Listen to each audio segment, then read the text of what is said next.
ஒரு நேர்வட்ட உருளையின் ஆரம் 6 = 10 சென்டிமீட்டர், உயரம் h = 20 சென்டிமீட்டர். அப்பா நாளைக்கு நான் பள்ளிக்கூடம் போகணுப்பா, காசு கொடுப்பா. உனக்கு செவ்வாய்க்கிழமை தானே பரிச்சை, நாளைக்கு என்ன? அப்பா பள்ளிக்கூடம் வந்தாதான் கணக்கு கரெக்டா போடணும் வாத்தியார் சொன்னாரு. ஓ அப்படியா? உங்க ஆத்தா கரெக்ட் கொடுத்துட்டு போறேன், வாங்கிக்க. சரிப்பா சரிப்பா. நல்லா படிக்கணும் சரியா?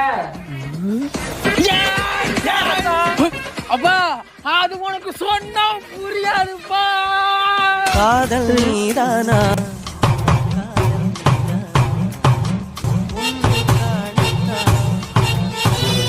நாளைக்கு 8 மணிக்கெல்லாம் கிளம்பி வந்துடும். சரி அம்மா வந்துட்டாங்க, நான் வைக்கிறேன். நீ நினைக்கிற மாதிரி இல்ல, அது சீக்கிரமா போனாதான் நிறைய கணக்கு கத்துக்கலாம். ஓ சரிப்பா சரிப்பா, நான் கூட தப்பா நினைச்சேன். பொழந்திருப்போம். சரக்கு வாங்க, அப்புறம் காசு தர்றது அப்போ நீ மாத்தி விடுறான், வேமா போறேன்.